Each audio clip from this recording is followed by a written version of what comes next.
What's going on all my fantasy basketball fans out there? Welcome to the Score Fantasy Basketball Podcast. I'm waiverwirequeen, and I have some players you should avoid at all costs when you are drafting.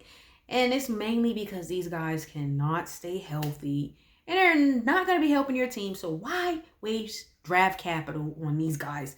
Kevin Love. He played 25 games last year. How many games has Kevin Love played the last few seasons? And how many times have you seen him play? I know I haven't seen him play much over the last few years. He averaged 12 points, which is cool. And, he's going to get you about 7-8 rebounds per game. The Cavs invested in a draft pick in Evan Mobley.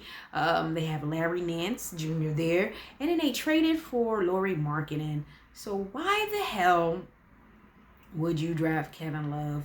I swear the last few years they've been trying to find a nice trade partner so he can be on a team that's making a playoff run for a championship.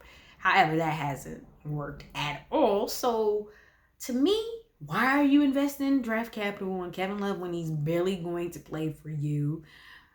Because let's face it, the Cavs are in rebuild mode. They need to be playing those young guys as much as possible because they're rebuilding and they're not obviously going to be making the playoffs.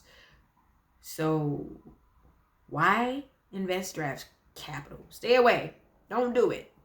Go somewhere else. There are several other players that you should consider drafting before you consider drafting Love. Let's talk about Kristaps Porzingis, the unicorn. Okay, he averaged 20 points, 8 rebounds, only played 43 games. You already know when you draft him, he's not going to be there half of the season. So if you do consider drafting him, hell, he's not going to be there half of the damn game. So why do it?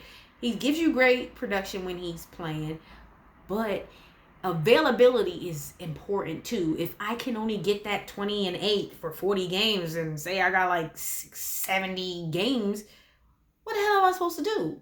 The other games, I'm going to have to compensate for drafting you by drafting someone else. So why let everyone else, let someone else in your league draft him. Let another manager take on that headache because you already know what's going to happen. It happens every year. Why would anything change this year? It's not going to change. So don't do it. Just stay away and look elsewhere because you can get that production and get the player for more than 40 games. Okay, so be smart. That's the goal. You want players who you know are going to be healthy, and then you can't say that a player is going to be healthy, but these players are never available for more than half of the season, and it's not just 1 year, it's pretty much every season. So why even do it? Because you already know what's going to happen and what the pattern is. So you see the pattern, you know they have an injury history, don't do it. Okay, you already know. Okay, what you don't know you can't do anything about, but what you know you can do something about. What you know, I know that these guys are always going to be out and miss majority of the games, so I'm not even touching them. That's what you got to do. Okay, Jonathan Isaac missed obviously all of last season. He had an ACL injury, started showing signs when they were in the bubble. However, he has never been able to be healthy. The Orlando Magic traded for Wendell Carter Jr. Don't know how that's going to affect him. They have a bunch of players who play the same position still, and you really just don't know what he's going to do once he comes back from that injury. So I'm just staying away from him, even though he was starting to show signs of being a solid young player. I'm staying away from him because since he's been drafted in the NBA, he hasn't been able to show that he can play the majority of the season. And I know you got to think about load management and then injuries, but when you're always injured, and then you got to think about load management too, along with that, then it's not a good investment in the draft. And you want to make sure that when you're drafting, it's a good investment because basketball is a different beast. Like, you get to a point in the draft quickly and you're like, damn, it's not a lot of good players left, but there are good players. But you want to make sure when you do draft, you draft the right type of players and not players who are always going to be out. So think about that one. Okay, Victor Oladipo, the last few seasons he's been out. Okay, he averaged 19 points, 4 rebounds, 4 assists. But the last 2 years, he hasn't been able to be healthy. And then you got to also realize with the Heat, they got Kyle Lowry, you got Jimmy Butler, you got Tyler Hero, you got Duncan Robinson. You have a lot of bodies. So is he going to start? Most likely not. And then you have a lot of mouths to feed. So if you draft him, you most likely won't get that 19-4-4. You're going to have to lower your expectations if you do consider him. I'm staying away from him.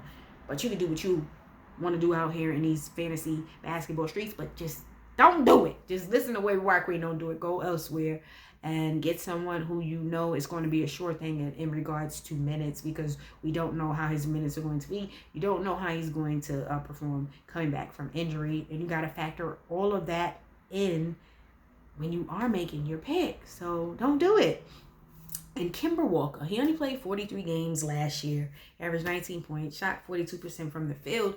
It just wasn't a good fit with Boston. And then adding in the knee issues. He's with the Knicks now. He's home. He's close to home, y'all.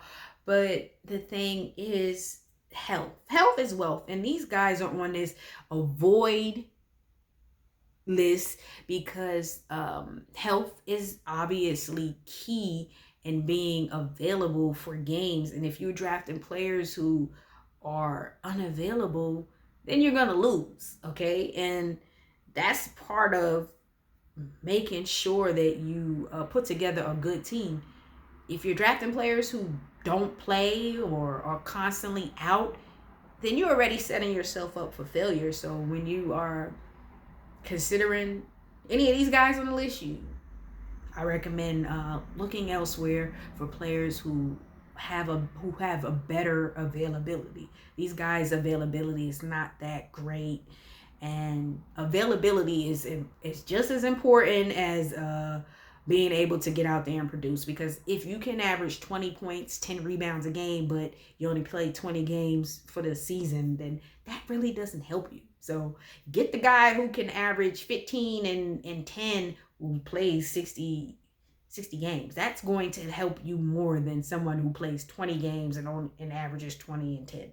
So kind of think about that when you are going out there and drafting. So avoid these players at all costs, and hit that like button and subscribe to the Score Fantasy Basketball Podcast. I'm Waiver Wire Queen. Peace.